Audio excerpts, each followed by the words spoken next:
In this lecture, as a part of minimizing the leakage power, we will see how the adiabatic is coming to the existence.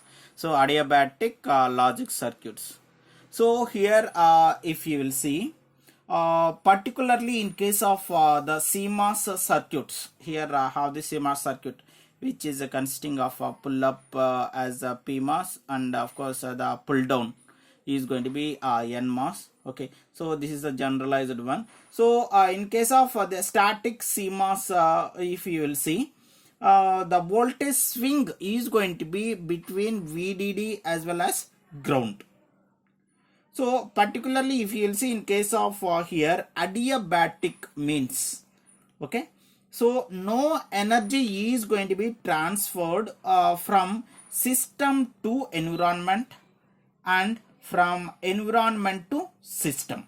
So in an adiabatic system, a reduction in power dissipation will be taking place at cost of speed. Okay, so adiabatic systems recycles energy, the energy transferred from source to circuit, and will transferred back after some computation is done back to the power source. Okay, of course this type of logic circuits we used to call it as the reversible logic circuits. So here if you will see particularly the switching power dissipation in CMOS with capacitive load is going to be a lower limit. Okay, so adiabatic swing circuits, the switching power dissipation below this lower limit. So automatically if you will see we should go for the increasing the speed of the action. So particularly if you will see adiabatic, it is nothing but a thermodynamics process, okay, that exchange no heat with the environment. Reduction of power dissipation occurs at the cost of slower speed. Now we will see how it is going to be taking place in case of the conventional charging.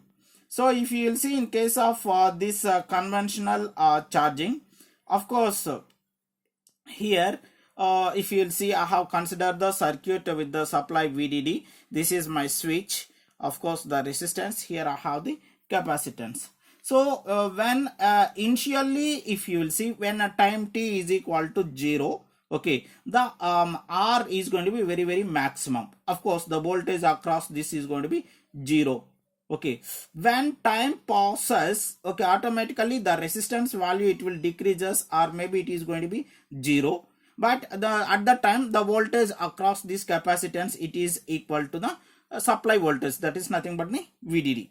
So as charging is processed, when the charging is going to be processed, okay, the current is going to be decreases, okay, and charge is going to be increases. The current is going to be decreases and the charge is going to be increases. Okay, so from this what we can tell is, let me consider by making use this adiabatic charging circuit. Okay, so here the process is going to be continued for any constant current. Okay, but if we are going to be replacing this constant current with respect to the time, means the time is going to be varying independent of the time. Okay, so if you will see here, the time independent current source means the current is going to be changing with respect to the time. Okay, it is used to charge the capacitance C. Okay, so the circuit model in a CMOS circuit with certain output resistance, okay, driven by the capacitance load. The load capacitance is not having any charge at time is equal to 0. Okay, but the voltage across the capacitance is the function of time.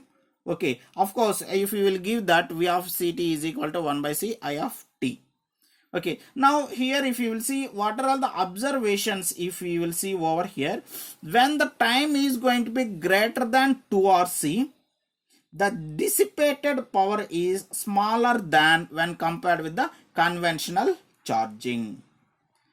the dissipation can be made arbitrarily smaller, okay, by further extending the charging time. So the dissipated energy is going to be proportional to the R. Okay, a smaller R results a lower dissipation when compared with the conventional model. Now let me explain the same thing by making use this adiabatic circuits. So if you will see, in case of this adiabatic circuit, I'm going to be making use the same thing. Okay, if we will apply a constant voltage, okay, there is a voltage VDD. Okay, so the maximum current is going to be flows, and it decreases gradually the capacitance charges, because when charging is going to be, means when the current is going to be flows into the charger, automatically after some time the capacitance charging is going to be decreases. Okay, now we will apply the voltage, okay, somewhat very slow manner, means it is going to be changing very slowly. Of course, here whenever we are going to be applying like this, automatically what will happen, the power dissipation is going to be less. Now let me consider the voltage difference. Okay, so here delta V, that is nothing but the difference of these two. So if you will see here, the charge moves efficiently from power supply to the load capacitance very slowly.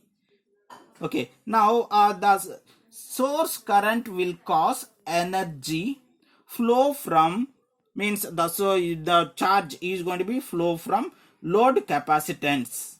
Okay, the power from the power supply. The power supply must be designed, okay, to retrieve the energy fed back. The adiabatic circuits are required, okay, non-constant, non-standard power supply. Of course, here we are going to be making use, we used to call it as a pulsed power supplies. Means here what it will do is, there is no constant, no standard power supplies with respect to the time.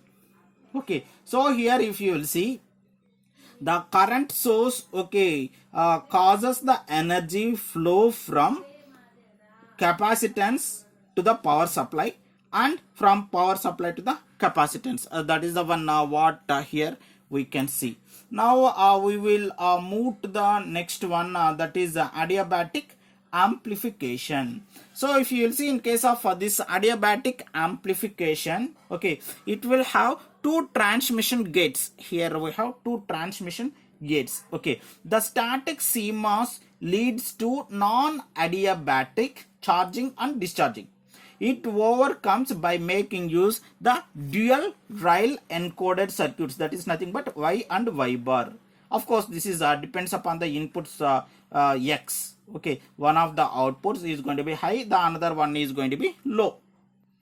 Okay, here if you will see, the output become high, the capacitor at the point is going to be high through the transmission gates. Okay, so if you will see, depending on the valid input value, amplifier is going to be energized by a slow voltage ramp, that is from 0 to VDD. Next, the amplifier is de-energized by ramping the voltage on VA back 0, keeping the input pair stable. So that is with respect to the amplification.